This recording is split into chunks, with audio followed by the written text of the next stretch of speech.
idea which you were referencing, but also you went out of the shot for like 2 seconds.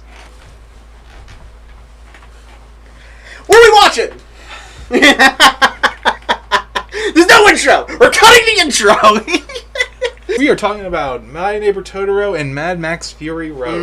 Mm-hmm. Not the furry remake. Yes, yes. Ha! There was none. I lied to you. But anyway. The gasp.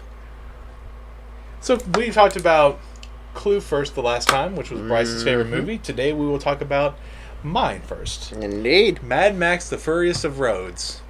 The latest, second latest, of the Mad Max... Yes, there was a new one that came out. I have not watched it yet. I have not either. I have not ever heard anything about it, though, sadly. But anyway, what is Mad Max Fury Road about? Oh, boy. So, this is technically a sequel. You do not need to have watched the originals. I'll go ahead and tell you that right now.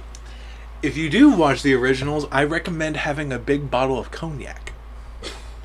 Because they're made by Mel Gibson. Yeah. The movies are also not as good, honestly. Thunderdome is dumb. Thunderdome's a dumb watch to watch with your friends. I mean, sure.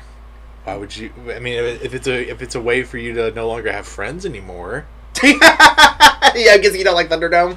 I don't like anything of Mel Gibson That's fair. at all.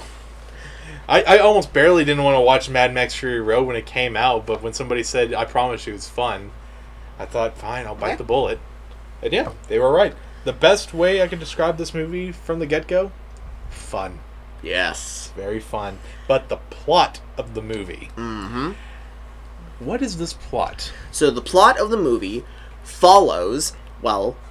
Mad Max, actually, the character, Max, isn't that important for the main establishment of the plot. Because it predominantly follows Furiosa. I was about to say, yeah, like, this movie is a weird of a misnomer on the name, because Mad Max, yes, he is a major character in it, but he is not the direct focus of it. Yeah, no, it more follows Furiosa. Yes, who is our main female lead. Yes.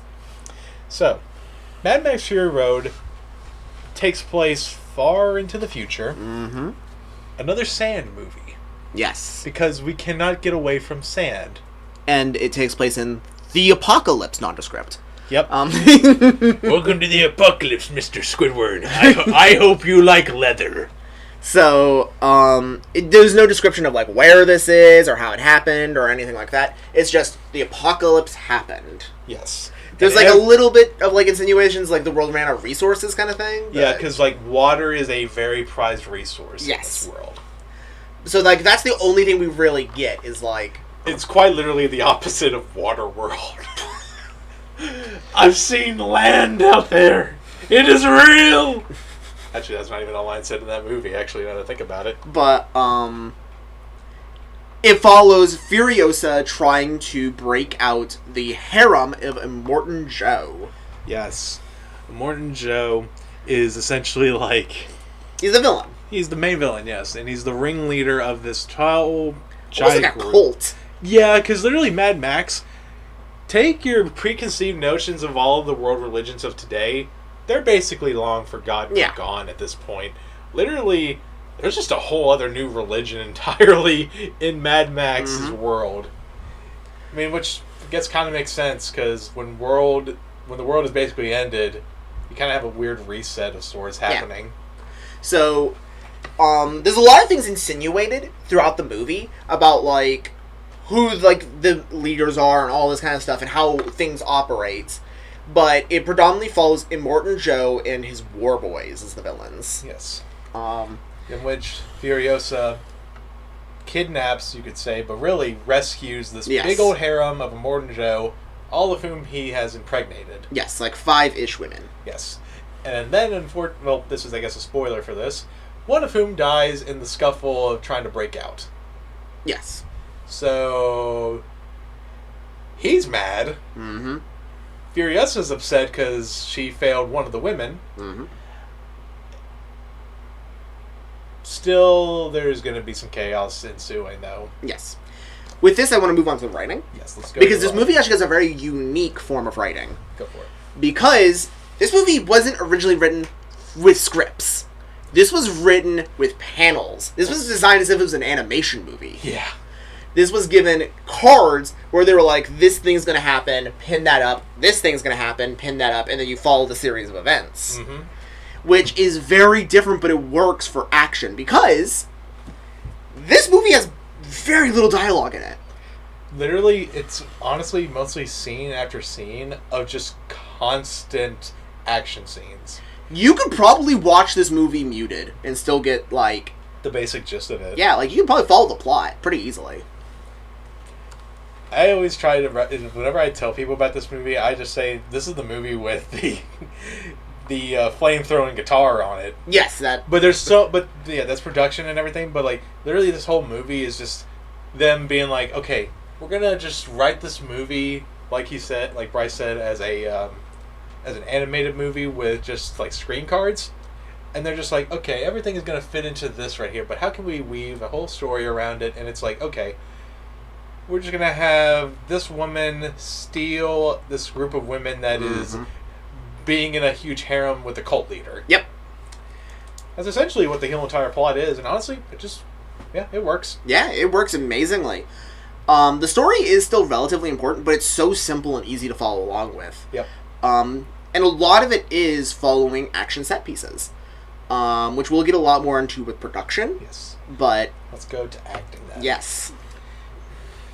I wouldn't say this movie is a star-studded cast. Like, the most famous person in this movie is Tom Hardy. Yes. Another Hardy. Yep. Oh, Hardy. Hardy, har. A different Hardy brothers. Yep. But, funnily enough, Tom Hardy, not the main focus of the movie, though. No, not really. No. I mean, like, whenever they were marketing the movie, yeah, like, Tom Hardy was a big part of it, but he is not the main character and stuff. Ooh. Like, he is, like, the character that we introduced, but he is not, like, the most important person that we are following through in all this. Yeah, no, he's not even, like, a major driving force of the plot. Mm-mm. The plot kind of just happens around him. Yep. Like, he is, like, the vessel for the audience to see themselves through. Mm-hmm. Like, we're experiencing all this through the eyes of Tom Hardy. Mm-hmm. Like, you can say it's similar to a Great Gatsby situation. Yeah.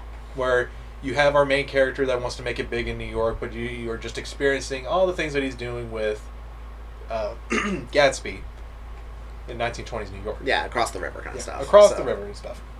Across the lake. It was a lake, not a river. I wish I can remember who Furiosa's actress is. I don't remember, yeah. No, she does an amazing job. She's definitely the standout for this movie. Oh, yeah. Honestly, the best way I can describe it, I mean, like, this ties into writing. There's so many women characters involved in this movie, and they actually, like, there's the Bechdel test, where they're all supposed to, like, it's to say whether or not a movie represents women very well. Like, there's criteria. I think, like, the main crux of it is that there is more than one named female character that talk to each other that is not in relation to another man. And I think the Bechdel test actually passes it. Mm-hmm. So, the Bechdel test is not the end-all, be-all. It's not perfect. There's some issues with it, but all around, like, this movie represents women insanely well. Oh, yeah. It's great. Like, in terms of, like, female empowerment, I don't think you can go wrong with Mad Max Fury Road. Oddly enough, because of the name, I know the next movie that they made, Furiosa's name is the main part of the movie, but I haven't seen that one yet. Sadly. And the other thing that's also important is they managed to do all this without actively alienating male viewers. Because that is a bad part that also happens with some Bechdel test stuff. Yes. Where they go like, okay, we need a strong female lead, and how are we going to show that? By saying F you to every guy around it. This is like, that's very hard to pull off. Yes. It works sometimes, like in Aliens. Yes. Aliens is a good example where that does work. Mm-hmm. And then there's a lot of movies where that doesn't work. Yes. Like, of course, you're going to have the extremes no matter what. Where you see where it works amazingly, and then others where it's like, doesn't work. Yeah. It feels ham-fisted. Yes. But this movie doesn't do that. No. This movie appeals to both having strong female lead characters and completely understandable ones that you also can empathize with. Because that's the other thing you lose when you go F you, every single male thing. You lose some empathy there. Yes. And worst case scenario, there's also the War Boys, which are very empathetic, especially the main one, Nux. Yes, Nux. I almost forgot about that character name. But yeah, Nux, another, like, if Furiosa wasn't the main character, I'd probably say Nux would probably be your best Yes, bet. he is the next closest. Yes. Like, he goes above Max still. Like, he actually does also have, like, a character arc. Yeah, he has an actual character arc. He's one of the few... This movie doesn't have a lot of character arcs, but his is, like, the standout character arc. Yes. All around. Acting? Good. Yeah, I No think... complaints? Yeah, I think the lead for Furiosa amazing, and I think Nux does an amazing job with... The actor for Nux. Yep. Like... Mm-hmm. I think that will segue us into production. Yes, production. Okay, this is probably the best part about the movie. Yes, this movie's standout is production. Because it's almost... It's chaos incarnate. It is more production than writing. Yeah, because literally, like, I felt like this was, like, a movie that was proposed by a bunch of guys that were drunk, thinking, like, listen, I want a movie that is so chaotic, where I can have a shitload of cars that are dressed in a wide range array that you think is BDSM, and then just have weird-looking characters in the apocalypse. Yeah, Mad Max is your way to go. A lot of this movie's action set pieces are based around cars. Yes. Matter of fact, almost all of it. And you can understand really why they had to use production boards for this, because this is large-scale production. Oh, yeah. This isn't just, like, hand-to-hand fighting. They need to know where cars are going at certain times, certain paces, where characters are moving. Like, these are fast-moving, dangerous things. Mm-hmm. And they handle it amazingly. There is so few movies that actually handle, like, action scenes with vehicles to the same degree this movie does. Yes. All around, just the whole sequences of, like, say, the chase scenes, Mm-hmm. and even, like, just how they're able to move the camera around to keep everything in focus. You'd probably think these guys were on some level of cocaine, just trying to keep up with the speed that this movie has. Like, I mentioned it earlier, this movie is just one word. It's so much fun. Yes, it is an adrenaline rush, this movie. Like, it's literally... It literally is adrenaline. Yeah, it's adrenaline. That's the word I thought you were going to use, was adrenaline. So I mean, I really... What is it? Adderall, I believe? Like, you may need Adderall to keep focused because there's so much happening in this movie. But, yeah, it's so much fun. yeah, and this movie does so much world building, just in passing. Mm-hmm. Like, it's just like, oh yeah, this thing's happening. Yep. Moving on. Like, they don't even bring attention to it. It's just like, oh, okay, so this is how this world works. Got it. Okay. Yeah, because, like, parts of me is, like, I really want to know more about the religion that these people are, like... Yeah, the V8s. Yep, the V... I really would love to know more about it, but it's just, like, it's just there. They're not going to explain it, but hey, it's there. Like, it just shows to you how much they revere their deities and, like, just how everything is supposed to work in order to, like, pray to get this water. And it just works. And moving on to design. Yes. Sedigan Joe's design is so bizarre. So it's so iconic at the same time. I don't believe you're probably very familiar with indie magazines of the 70s. No. So, a lot of indie magazines of the 70s were inspired by this guy called Mobius. Jean something, I can't remember his full name, but his pen name was Mobius. Very famous French designer. He did a lot of comic books. And some of his most famous are, like, Blueberry, like, a very famous cowboy ones, and a lot of, like, very indie ones. But one of the big ones was Heavy Metal. Mm-hmm. Did a lot of design stuff, and you can really see some of the origin inspiration points because... just to give you an idea of, like, this guy's art, he inspired a lot of different things. Like, for example, the person who wrote Akira was, like, he's my biggest inspiration. Mm-hmm. He did the special effects for the original Alien. He did the special effects for Tron, the original Tron. He did the special effects for The Fifth Element. Are we sure we are talking about special effects or, like, key concept art? Concept art, yes. Concept, not special effects. Yes, yeah. Sorry. Concept art. I'm starting to memorize, like, familiarizing trying to remember like the concept art for Alien and that all stuff. Look it up. It's insane on the level of like cosmic horror that it has. So yeah, I'm actually a little bit familiar with what you're talking about. I'm trying to remember, is he the same artist that also did Blade Runner, or is that a different guy? No, Blade Runner was inspired by him. Blade Runner said he was a big reader of Heavy Metal magazine. Okay. And George Lucas, another one who said he was a big fan of his. So, hugely important dude. And you can tell this movie was heavily inspired by his comics such as Blueberry. Because Blueberry is about a cowboy in basically almost an apocalyptic desert. Oh, okay. So you can really see the design aspects off of the vehicles, for example, off of this. Yes. Because, yeah, this is following apocalyptic setting, which is what his expertise was. And I highly recommend looking into this guy. But, like, he was a weird dude. Like, he joined a Tahiti sex cult. Like, weird guy. What a weird juxtaposition from there. Like, amazing artist, but he joined a Tahiti sex cult. Yeah. Like, weird dude. Bizarre man.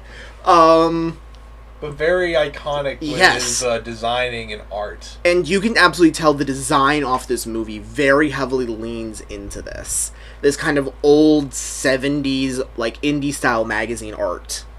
So, the reason why I want to bring that up so much is because this movie feels so different from modern-day design. Because it's based off of this bygone era of when these people were wanting to design these kinds of things.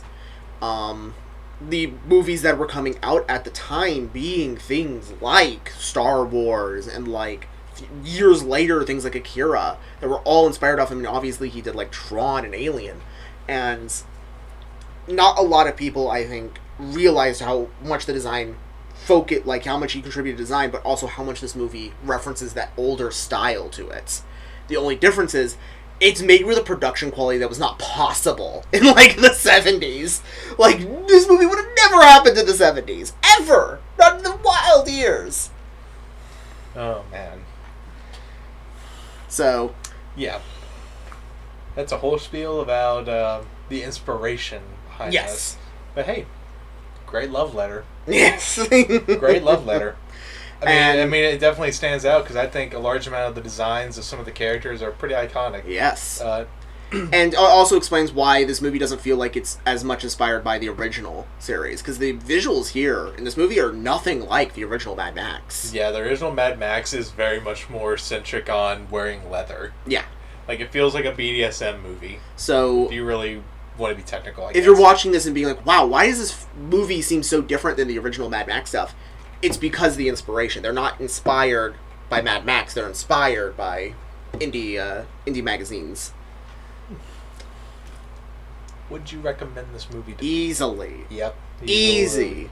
Very easy. It's all around an easy recommendation. A 9 out of 10 for me. Yep. There's no other words to describe it. Like, I don't think at all, we said it before, you don't need to watch the original Mad Maxes. Do not give Mel Gibson your money.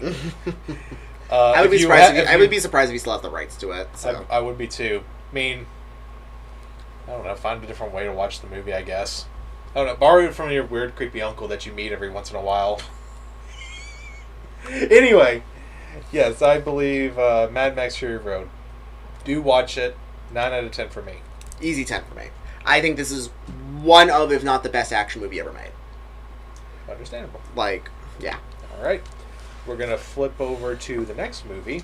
Completely opposite, and it is our first animated movie. Mm-hmm. Weirdly enough, the first animated movie does not come from me. It comes from Bryce. Yep.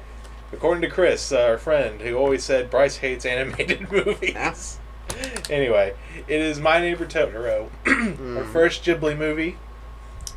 And if I remember correctly, this is your only animated movie in your top 50. Oh, I guess not. I am a massive moron. I am just wrong about Bryce. It is one of two. Oh, one of two. Well, we'll find out what that other one is later. Yep.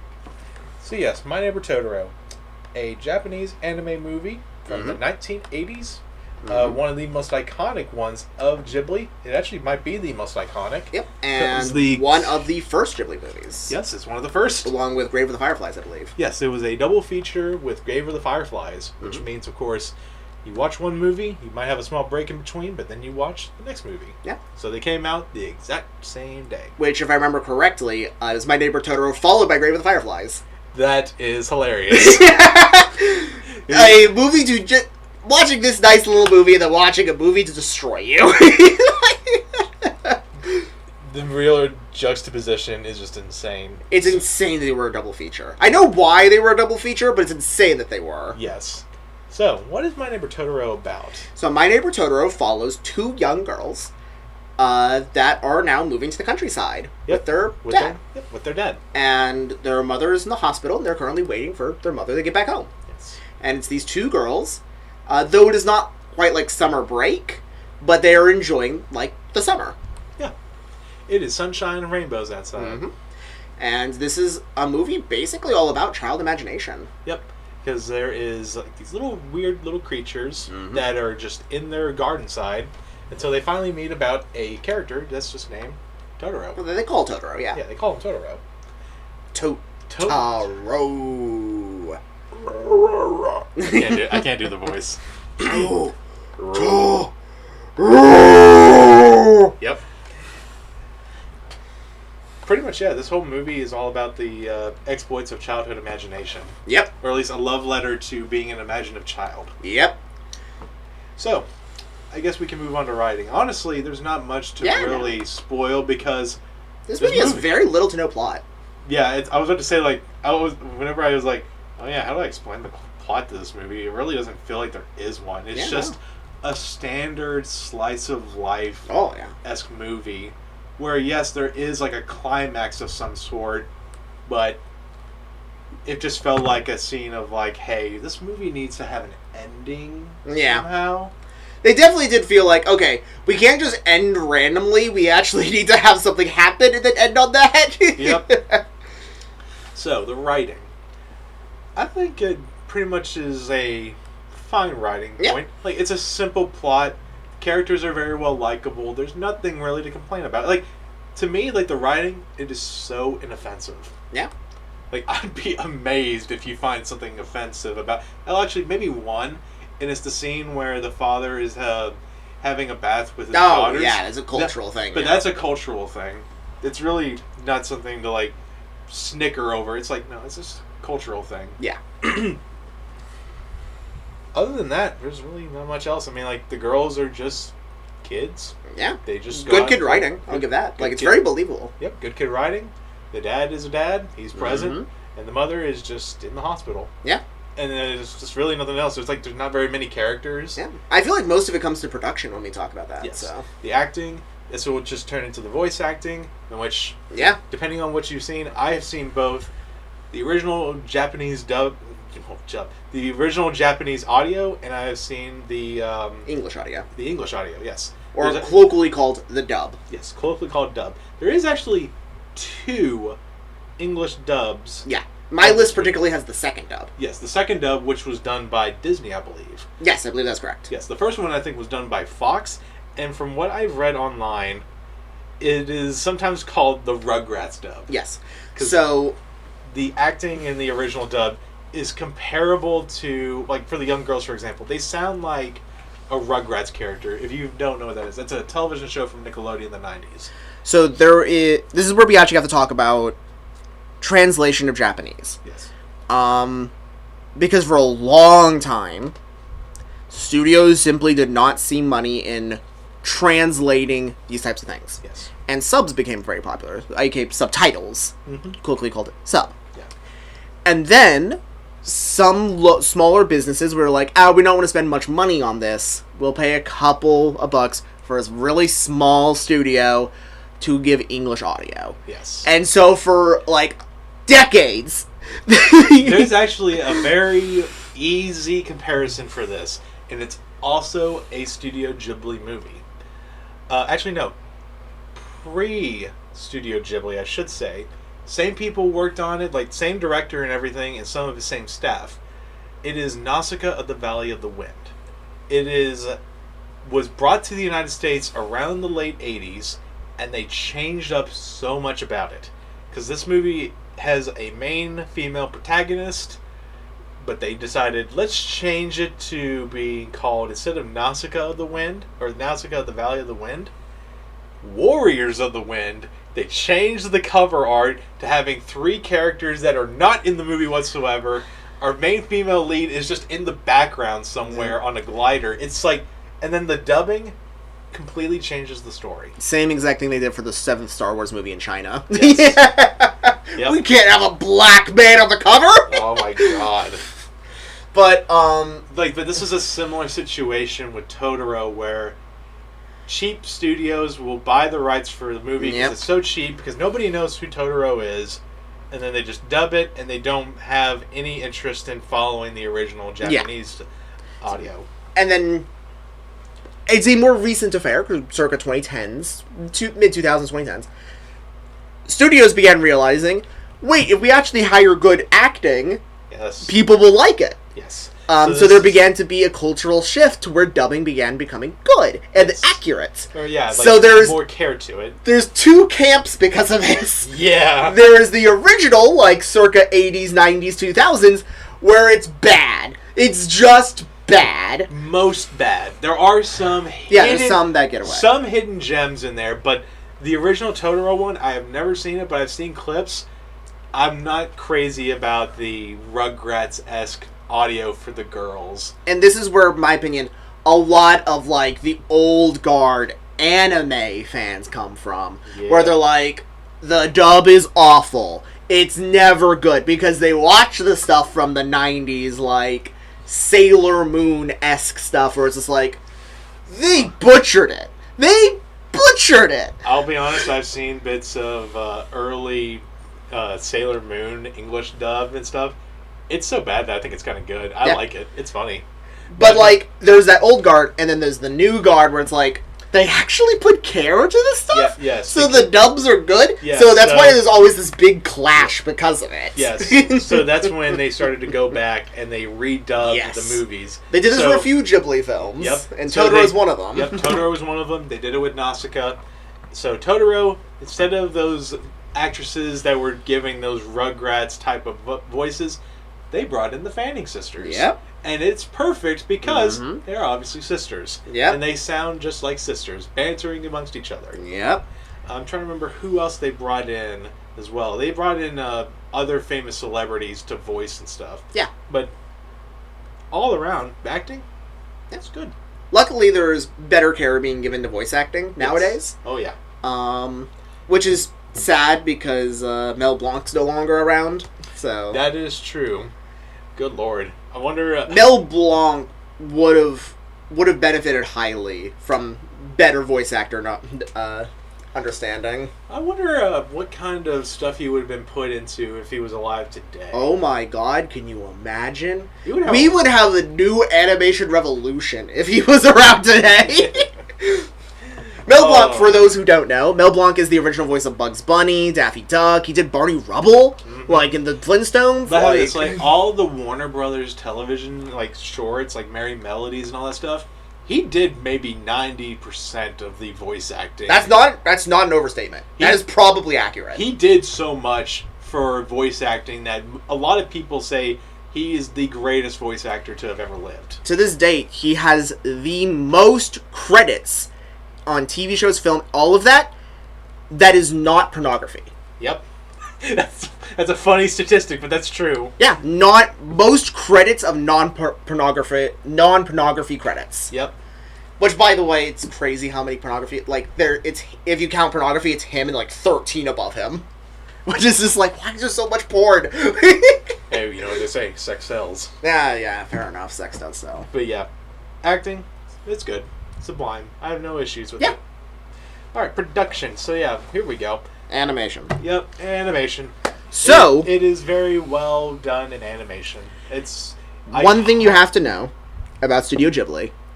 There is a reason they are considered some of the best animation studios that's ever existed. Shoot, they care so much for animation. Not even just in Totoro.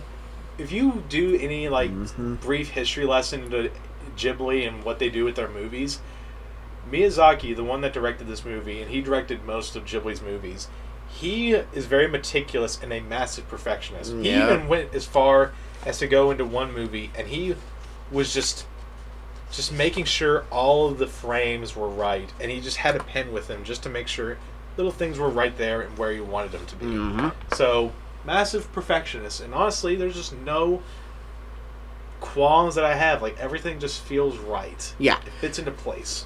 So, this is where it's one of the few things. There is a heavy debate between animation and live action. Yes. And often live action is easier to make. And animation is much harder to make. Yes. And the problem is a lot of animation struggles because, number one, it's hard to make. Number two, a lot of studios aren't willing to give the time for animation to be done correctly. Studio Ghibli is one of the few ones because the guy who was ahead of it was like, no, it needs to be done. He was the one causing the problem. Yep. He was the one holding them up. Yep. It wasn't Miyazaki that led the revolution for Japanese animation. I mean, yeah, you got to go back to the 60s and 50s. Yeah, because you need, like, Akira predates it, right? Yeah, Akira predates... Akira predates... Maybe My Neighbor Totoro predates Akira by maybe a 2-year span. Yeah, it's very close. But no, like, the golden age of anime, from what I remember, is actually the 1980s. They put so much money into their animation department. It's insane. But Miyazaki is one of the most famous directors that came out of Japan.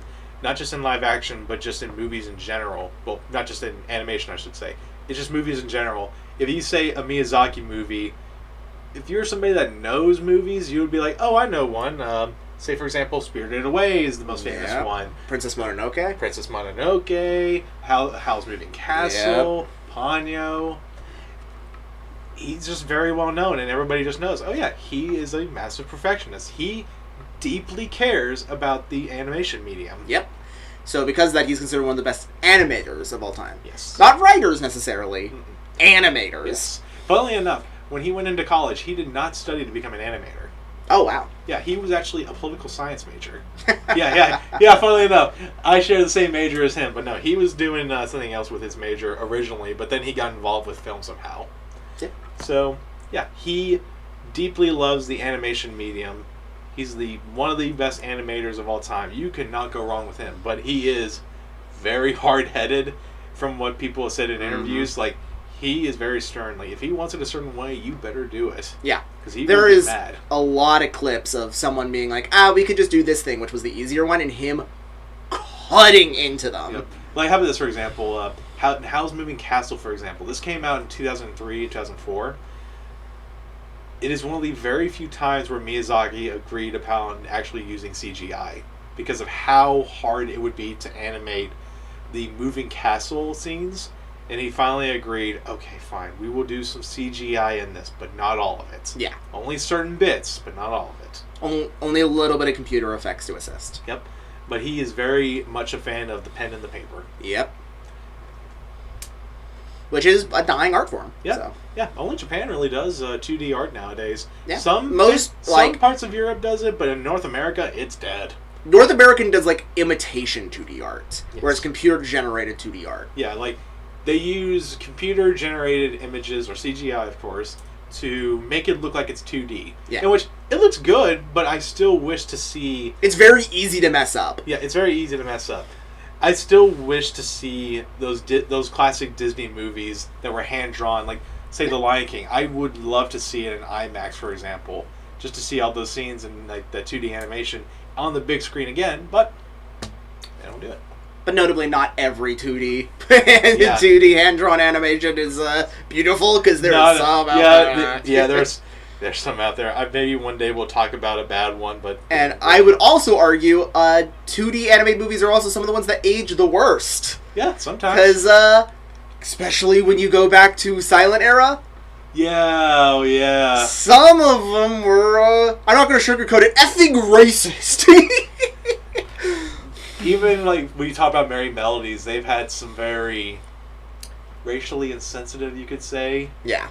And some people are like, why are we banning all this? Like, you really want to show this to people out in public? Yeah, remember when Song of the South was getting banned? Oh, yeah, like, you can't even buy... Like, Song of the South, if y'all don't know, is a Disney movie that post-Civil War, and it's very much lost cause revisionism of, like, this whole thing. It's so bad that Disney doesn't even want to acknowledge it anymore. Like, they don't even acknowledge it to the extent of, like, say, there are third-party distributors of the movie for DVD and stuff, and Disney does not even acknowledge it. Like, they just, like, no, just go ahead and do that. We're just not one of the characters in the movie is a crow named Jim. Yep, That's all you need to know. And I'm not going to do an accent for him because you can guess what accent they gave him. Oh my god.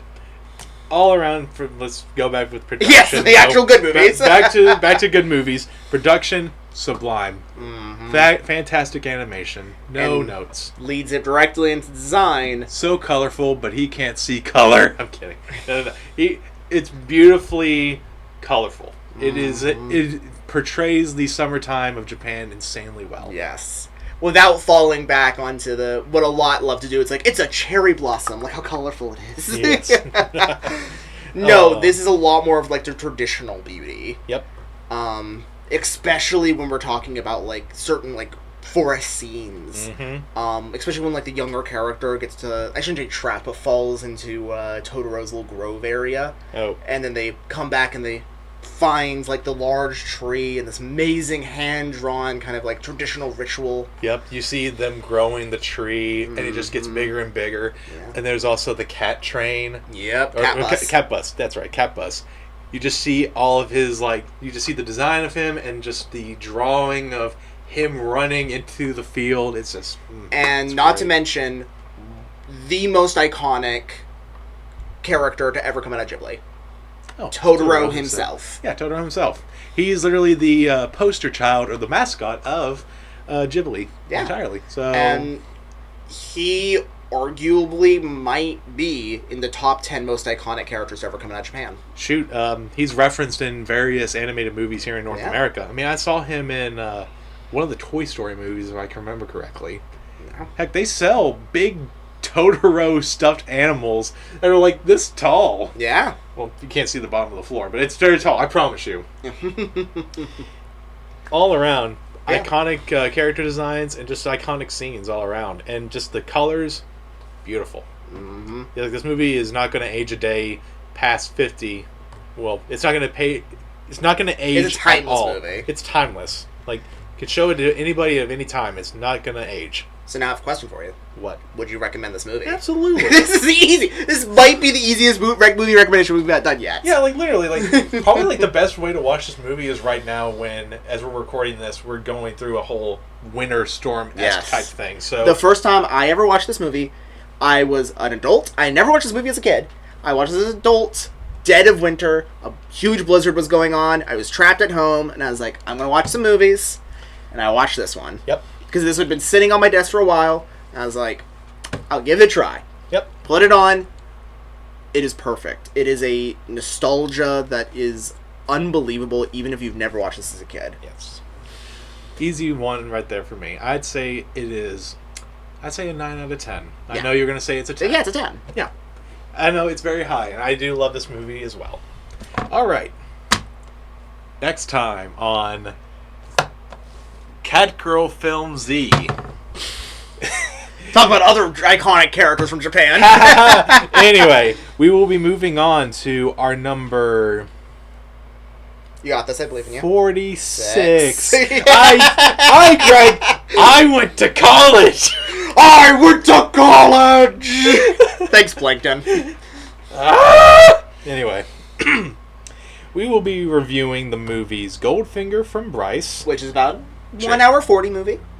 1 hour 40. And it's James Bond. Yes. James Bond. Sean Connery. Yep. Actually, funnily enough, Bryce, I can tell you this here. My family is watching the James Bond movies. Ah! They were watching Goldfinger, I think, 2 days ago. Nice. Yep. And then my number 46. Yep. Okay, thank God. Is Monty Python and the Holy Grail. Yep. A very quotable movie. The first of the whole Monty Python films. Yep. Well, everybody. And that movie's about 1 hour 20. Very short. Yes. Yes, it is. Yeah, that's right. Yeah. So, they're too short for movies coming up. 1 hour 40, 1 hour 20. So. Yeah. Yeah, you have no excuse this time. Well, outside of money. There's other ways. Fiddly-dee. Nah. Fiddly-dee, the pirate is me. You are a pirate. You're our fiddly-dee. You can go screw off.